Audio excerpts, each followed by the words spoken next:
Along the border of the Blue Ridge Mountains, many things become vague. The horizon, the state borders, and even the law. In Virginia's limited criminal justice system, certain offenses are considered especially heinous. And in Red Acre, the dedicated detectives who investigate these vicious felonies are members of an elite squad, known as the Dreaming Prophet. These are their stories. And the first crime we'll be investigating tonight is identity theft. My name's Lavanya. I'm Astro. And I'm Xaviul. This is a Blackout Club show for Blackout Club players with some speculation, all lore, and a focus on the known facts. Our topic of the day is Red Acre on trial. To start off, as always, the Dreaming Prophet is not spoiler-free. We are sharing all sorts of information about the various daemons in this episode and the terrible, terrible crimes they've committed. So if you are looking to live a spoiler-free existence, just exit out right now.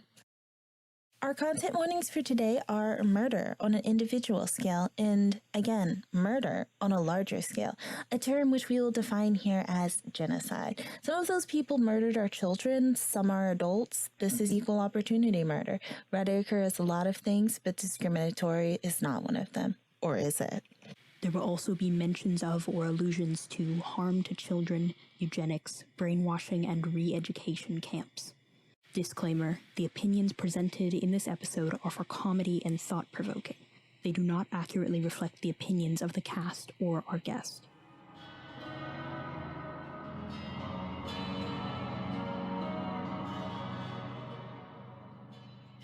And joining us for this very special trial is... me, Dark Crow. I'm back because somebody doesn't have very good taste. We left the window open and he just fluttered back in. Thank you all for having me back. It's an absolute pleasure. Thank you for coming back. You can catch me on Twitch most nights of the week at 10 p.m. Eastern at dark_crow. That's a capital C and an E at the end. And you can catch me at Twitter at dark_crow_ because I have no imagination. Make sure you check out his Twitter for hot takes on facts and also continuous horror movie knowledge. So much horror movie knowledge. They wanted me to present another fun fact for you all today. Fun fact, true story. I once traded a half-empty bag of white cheddar popcorn for a Dreamcast so I can raise a Seaman. I successfully did that thing. Today is a very special episode of The Dreaming Prophet, in which we have our cast taking turns being judges and lawyers. And today, you, our beloved audience, are the jury. Didn't you get your summons? Well, now you have it. This is your summons. Get in here. If you try to avoid jury duty, you will be thrown into SatCon. If you haven't figured it out already, this episode will contain a lot of speculation. Although we support it with some textual evidence from the game, there will be a lot of personal thoughts, personal views, things that you may or may not find helpful. However, we've decided to present it anyway because we believe that this discussion is interesting and perhaps valuable. The purpose of this episode is to analyze the crimes of the daemons. Daemons are the primary non-player characters of the story, but they are also the antagonists in many different ways. Their role is inherently negative. Quote, voices are not like most video game NPCs by design. We wanted to feel more like actually meeting an antagonist, as if you were a character in a piece of third-person fiction, end quote. The voices are varied in their goals and subsequently their crimes. With that said, they all share the same underlying goal, the, quote, intent as code to rewrite you while making you think it was all your idea, end quote. Both of these quotes are from Null in the Discord. Ultimately, while we won't dig into it too much, all voices are ultimately guilty of one shared crime. They are constructs born out of primal human behavior at their core, and it is in their nature to convince their host to spread that. All voices prey on the consciousness of their hosts. It has been noted that they control people even without direct loss of consciousness, and incidents of automatic behaviors in-world often lead back to them. Hear we! We are gathered today to judge Speak as One. I'm your judge, Xaviul. Where are my warriors? Not fucking here. I had to mute my mic.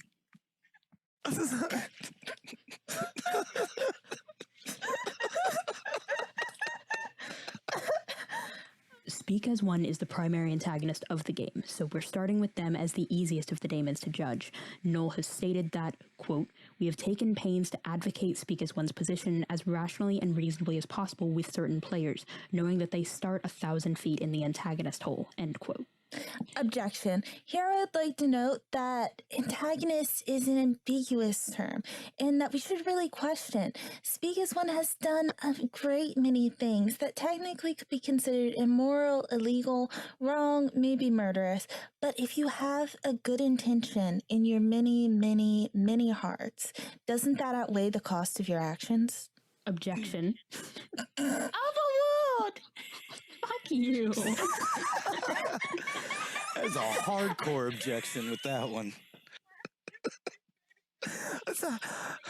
I had good intentions when I wiped that child out and I strangled them. It was just fine. I did what I had to do. They were worshiping the wrong god. Thank you so much to our kind and generous judge.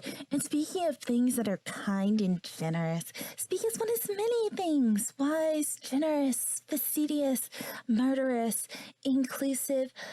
But the defense must admit, while Speak as One is inclusive of all, on the whole, individual members of it can be, as some would put it, a little problematic. So speaking of that, the first crime of Speak as One is the crime of one falling upon the many, which is to say, the voice. Or more accurately, the voice's treatment of lucids and sleepers.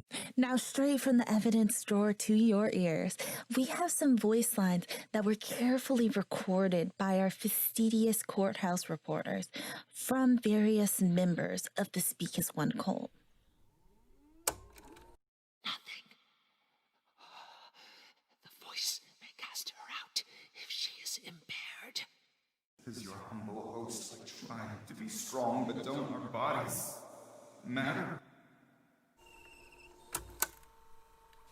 Listen to that. Absolutely disgusting. Which side are you on again? I'm multifaceted.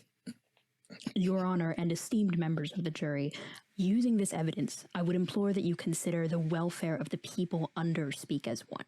Even though they may be well-intentioned, if their people are suffering, can we really allow that? Speak as One regularly states that the flesh is useless, citing that their followers' attachment to it is a problem to be solved.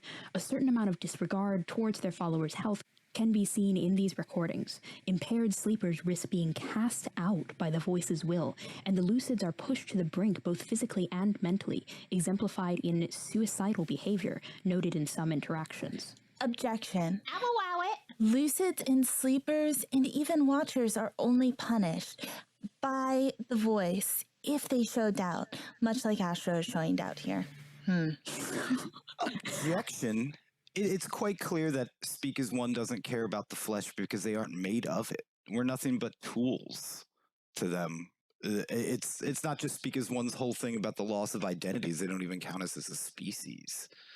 We're what did the Idea call us once? We are beasts to be ridden. Pack animals, beasts of burden. Their callousness is disgusting. Objection. I'll hear you out.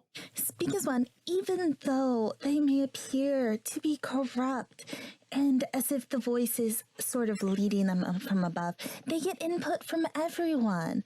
Everyone adds in. Everyone takes a vote. They're very... Objection. Go on. Although Speak as One's name, Speaking as One, has archaically meant this idea of voting and democracy, it is very clear that there is corruption at every level inside their hive mind. The voice, who we never see, constantly has say over everything, and we already know that they have been editing memories, they have been censoring things from the song, not allowing their people to know the real truth, keeping it for themselves, and also editing the memories of their watchers. Objection. Can we truly say that the Watchers are having their memories altered when technically speaking, they're just gross, dead mashups of memories in the first place? They're built off of altered memories. It's fine. Watch yourself, Defense. You keep acting out of turn, I'll have to hold you for contempt of court. Don't hold me for contempt of court. I don't want to catch fleas. I'm just out for a late night stroll, and all of a sudden, hey, turd, you're going to be one of us. And then I get grabbed by some strange adult, and I'm dragged towards a truck. And then I'm like, where am I going? You're going to force me through this door. Then some naked orange man comes out of nowhere, and he's scaring me. Don't worry, he's not naked. He has clothes on. If you film him, you can see his pants. It's fine. Oh, whatever. He's just a shirtless, strange orange man dragging you into the truck. It's fine. Fine. A shirtless man in pleated khakis is chasing me down the street, demanding that I vote in a rigged election. That is all I'm going to say. I say, well, they're terrible. They're terrible. The first time I ever encountered them, it was, hey, bro, you know what? I'm going to force you to follow me. And I'm like, who are you? Why are you doing this to me? And then they scared the shit out of me. Like, I don't know. Hypocrites. Intimidating the witness? Whoa. Whoa. Yeah. It was pure witness intimidation. Objection. Character assassination. Objection. Actual assassination. Please, both sides need to calm down. Let's get back on track. I see the next crime on the dock is brainwashing. Yes, Your Honor. We have seen multiple instances of trying to brainwash children and adults. This location that we know as saturation control has been described as a gulag of the mind. It is a place that Speak as One sends children in a blackout in order to control the saturation of other daemons within them. And so they are trying to forcibly change minds to alter brains. Objection. Go on. Your Honor, Astro is making a vivid, unnecessarily malignant sounding point with regards to saturation control. But isn't it the right of every parent? And in Red Acre, village raises a child, so technically everyone is your parent, to wash out their child's brain with soap? No. It's an interesting point that you raise, this idea of parents and how much say they have over what their children think and do. And that is important to talk about with Speak as One when they say they pose essentially as our parents, our family. And how much say do they really have? I mean, if I can object or at least interject, I've been there. I've lost friends in saturation control. It is a horrifying event to be in a recognizable place and being dragged into this, I don't know, what yellow, billowy place filled with undefined shapes and undefined thoughts, slowly losing yourself. It's horrible. It's horrible. At what point does education become re-education? Gulag of the mind doesn't even begin to describe this re-education camp of theirs. Your Honor, this one objects because, technically speaking, this is portrayed as such a negative thing. But if we look at the evidence drawer and we pull out the transcripts between Devon and their mother, we can see that this is not a negative experience to those who are undergoing it. Devon's mother seems perfectly chuffed for her time in saturation control. She seems down for it. And where's their mother right now? In saturation control. She's still being scrubbed down. There's a lot of filth in her mind. Objection. Go on.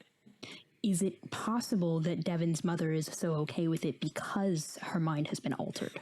I say we put this aside and we come back for another trial when said mother can be produced for the court. Let me see here. Oh, yes. Choice and dehumanization? Ladies and gentlemen of the jury, choice and dehumanization. Those two things. One of them is stripped from us, the other one is lashed onto us by SAO. How can you offer a democracy when there is no self, when there is no choice, when there is no individual? How can you decide what is right for a stranger? How can you... I don't understand where somebody gets off claiming peace, claiming knowledge, but obstructing. They can enter your brain and change how you view the world. They physically alter our world for their own purpose. They took away the moon, goddammit. They took away the moon. Objection. I'll heal you. Go on. Your Honor, while Crow makes a passionate point about the issues of taking away choice and treating the members of Red Acres course as cattle, the defense would like to object and say, is it really a matter of taking away choice if so many of the lucids and sleepers give it away willingly? If lucids join the cult of Speak as One through their own free will, they do so voluntarily. So is it really a crime at all to complain about the chains that they've put around their own neck? Objection. Go on. Your Honor, I'm sorry. Lucids and sleepers, how many of them actively made the choice? When I was presented and introduced to SAO, there was no choice offered. There was only my way or, I'm going to choke you out. That's not presenting a choice. Those that enter willingly, but a contract signed in blood is just that. Your Honor, to move forward with our point, if I may. Go on, but keep it quick. We got other things to get to on the docket. Speak as One cultivates people like gardens. There is some level of eugenics and cultural indoctrination, physically and spiritually. Speak as One holds that the flesh does not matter, as we've discussed, as much as the soul. High saturation adults are encouraged to raise high saturation children. The ideal is to have children that can achieve lucidity and monohosting. Kiara of Devon's family is the goal. The defense cannot object to this. Moving on, then. Unless Quo has something to say. I just feel like the defense is gaslighting me much in the same way that Speak as One gaslights me.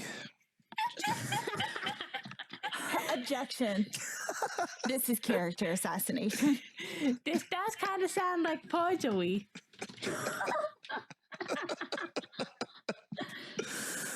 Oh, my lord. Next on the docket is exploitation of workers, tying their job and home to cult shit. End quote. Your Honor, are you allowed to talk like that? I'm the judge. I get to say whatever I want. Your Honor, Speak as One has created this industrial front called Chorus and invites families from all over to come here for a job and live here. And by doing so, they have intrinsically tied these families' homes and their livelihood to their participation in this cult, willingly or unwillingly.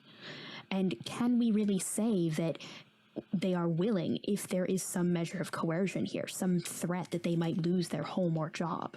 Are there any objections? The defense objects and states, as always, the fact remains the same. Just as the adversary is so fond of saying, there is always a choice in every situation.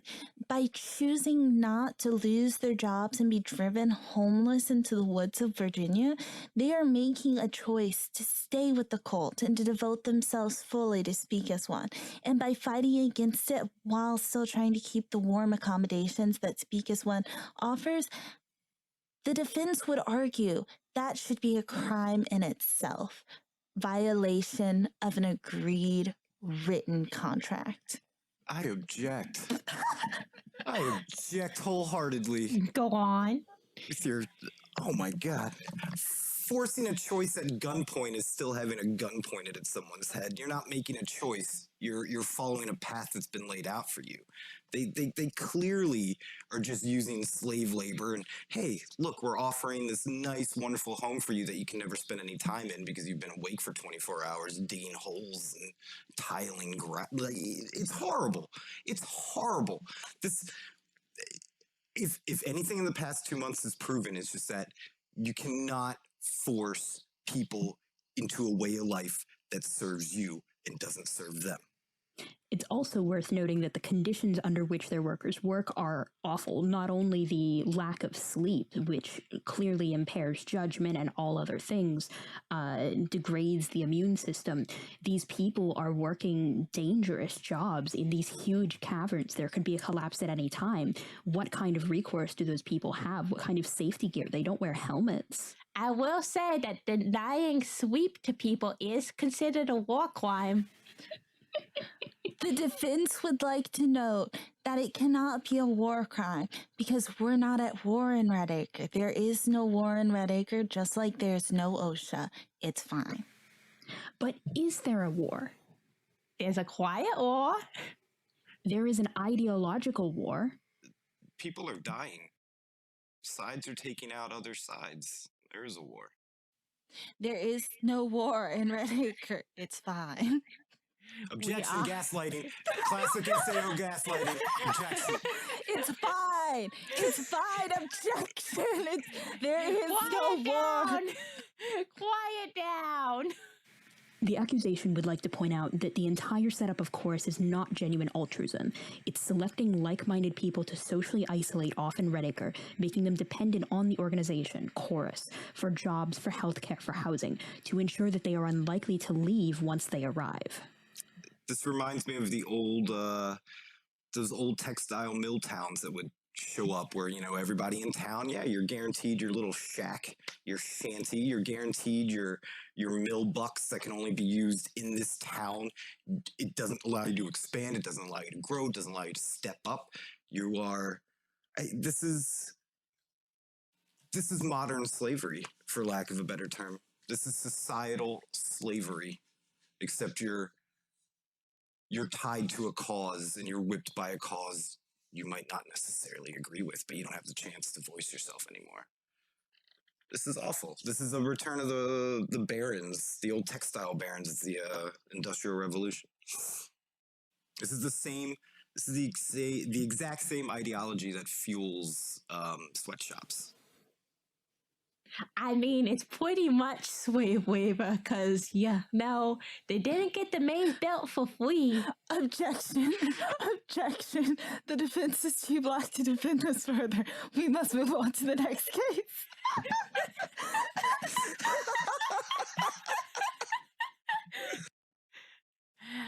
The worst crime of all, which is the many OSHA violations. Yes, Your Honor, there is no worker safety. There is no overtime compensation for these people.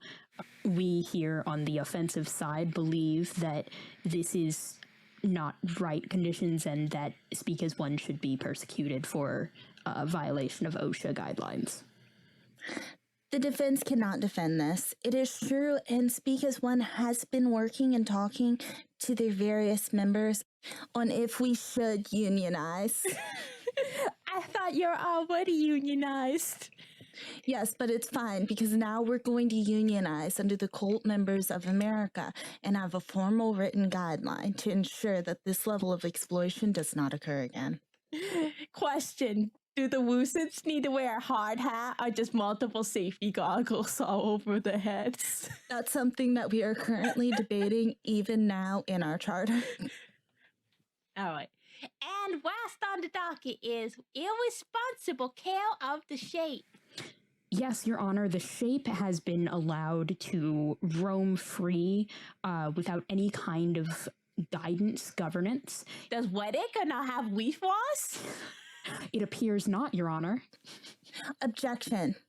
Red Acre does not have leash laws because we believe in letting our shapes roam wild and free the way that they were meant to in nature. We gave him pants. We gave him free range of the entire forest in town in order so that he could stretch his legs and pursue the natural lifestyle that shapes were made to pursue. But he's gonna destroy the wildlife. You could say that the children of Red Acre are actually the invasive species, and in their absence, nature is finally healing. All right, y'all, now it's time for the next episode of our delightful little judge show. My name is Lavanya, and today I will be like your judge as we try the worst case of them all in all of Red Acre, the Idea and his many crimes. The first charge is the Idea is said to have been bound to kill, a word in which case means silence, chase the sun via hunt the strong.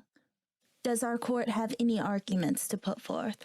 Your Honor, here at the prosecution, we would like to have it put into record that the Idea admitted that he, and I quote, guided Colm's hand to break Chase the Sun symbol, even before we knew Hunt the Strong was involved. Yes, Your Honor, and members of the jury. Later, when we did receive the full audio recording of the conversation between the Idea and Hunt the Strong first tells the Idea to kill her, and when he refuses, says, "Must I dare you? How droll.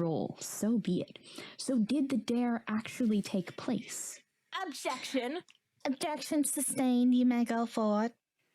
Just because a man is dared to do something does not mean that he's free of sin. Just because he was told to use the knife in his hand does not mean that he is free of the blood on his hands, Your Honor. Just because he acted aggressively to being dared and was frustrated does not mean that he did not still do it. My God. Objection. A murder is a murder, no matter who told you to do it. Objection sustained. Although this is true of normal humans, that even if you are dared to do something, you are still choosing to do it.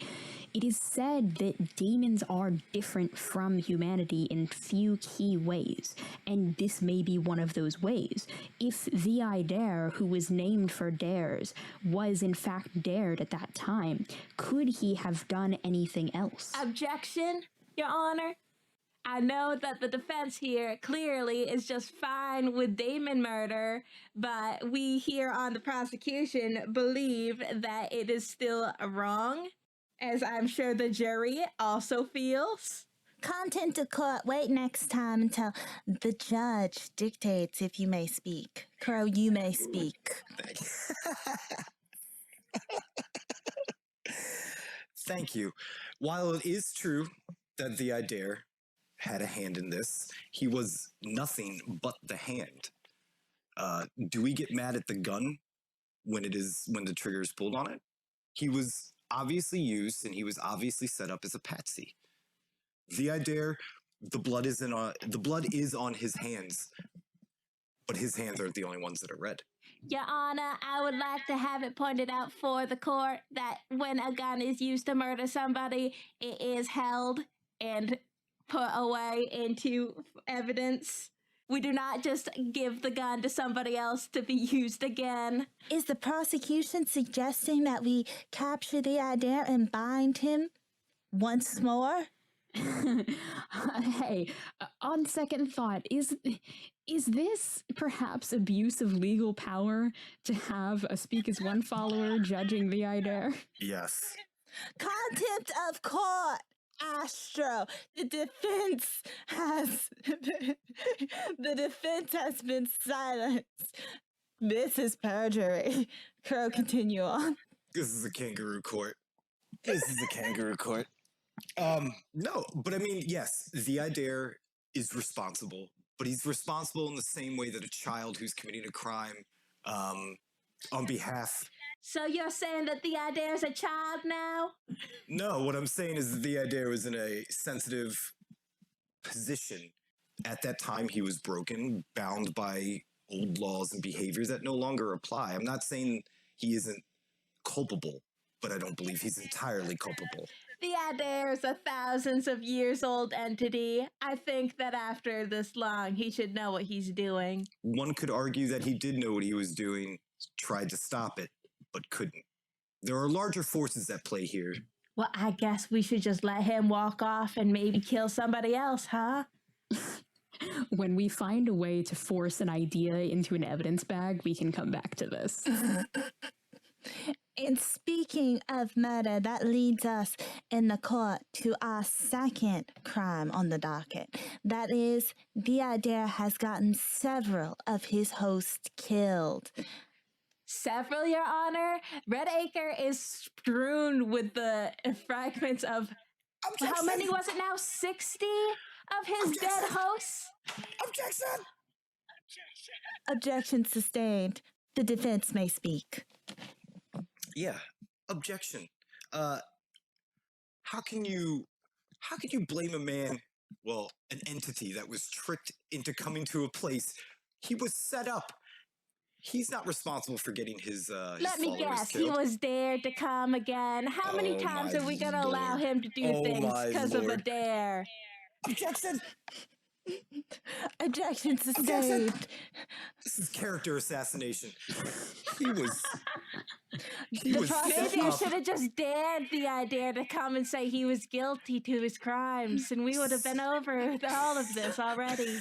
Sadly, the idea is the face for crimes committed in his name. I'm not to say he is blameless entirely, but within the law, I believe he is. He was set up. Why are we attacking the idea instead of the people who actually murdered his and called his host? Your Honor, I'd like to have it put on record that the defense has been given multiple bribes by the accused, including a chosen shirt and a mask. Listen, the mask was a gift. It has nothing to do with my position. My chosen status has nothing to do with my position. The prosecution. My large heart and empathy have everything to do with my decision. The prosecution does bring a point that we must that the court is forced to ask you, Crow. Kangaroo court. Contempt of court. This kangaroo Contempt court. of court. We're moving to the next crime. Kangaroo court. We have heard a great deal from the defense and the prosecution about the various things that the idea has inflicted upon others, such that often fatal, often involving fragmentation. But we must ask, what of the crimes, the lesser crimes he has committed to others, such as espionage against, speak as one, his own father, mother? Your Honor, the Idare has openly admitted that in times past, he was a fan, perhaps, of overthrowing tyrants and killing those that, destroying or perhaps removing from power those who he deemed as authority figures. He is a voice of rebellion. Your Honor, the prosecution does have to ask, when he was busy overthrowing tyrants and people in authority, did that also include his brother Laflast, who he has gone on record as saying he once tried to remove from existence? You mean the brother that set him up for murder? Only after he was set to murder him. Sad? Only after he was made sad? Well, this does get into the idea of the difference between daemons and humanity, which is that if an idea is stamped out, does that kill the idea? If so, it may be that Laflast was indeed under threat when the Idare decided that jokes should not be allowed within his realm. Perhaps we should ask the Idare himself, since as of right now, he is one of the only daemons who has actually killed a god. Oh shit, maybe we should call the Idare God Killer instead of Prince of Lies. That's metal. I'm contemplating switching. Desperate times call for desperate measures, Your Honor, and we are in a time of war. A war I don't even think the demons know. Oh, I'm so glad that the defense brought up preparing for war, because I would like to remind the court that the Idare's main arsenal is children, who he is actively trying to prepare towards killing their adult parents if they are lucid. The court must note that previously we did just identify the children of Red Acre as an invasive species. They've naturalized, Your Honor. War does ugly things to people, it does ugly things to ideas, and apparently it does ugly things to daemons. There's no justification for using child soldiers ever. These are the acts of a desperate creature in desperate times, and yeah, I can't recuse myself from this argument, but I can't support. Well, with all of the arguments that have been brought forth, including the one involving poor, delicate, gentle Lass, who was so victimized by everyone around him, evidently, Objection! then we will be forced to stamp our gavel and declare this guilty. We will draw and quarter him again.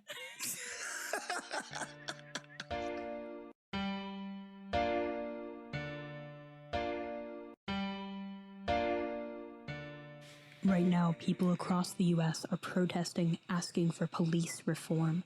They could use our help. In our episode description, we've included 4 different links. One is a fundraiser for Migizi, a Native American youth center that burnt down. That's MIGIZI. Donate through their GiveMN link or via their website. 2 are master lists of places to donate to, volunteer at, and ongoing protests. Find those at tinyurl.com/donationmasterlist1 and tinyurl.com/donationmasterlist2. No spaces, no capitals. Finally, we're including a link to Act Blue's Split Bail Fund. Donations to this fund are split to 30 different cash bail funds across the country, and every little bit helps. Please note the city of Washington, D.C. does not have a cash bail system, so steer clear of any campaigns for cash bail assistance in D.C. We now have a website with links to all of our guides and resources on it. This includes the newbie guide, the lorepedia, the player terms lexicon, and more. You can find that at tinyurl.com/thedreamingprophet. And as always, there's an official interaction archive on the Discord. This archives both God Talks and personal dreams. If you have transcripts or videos, please add them to the archive. There's also an option to allow your encounter to be used to support the wiki, which is heavily encouraged. Join the Discord to get involved at discord.gg/theblackoutclub.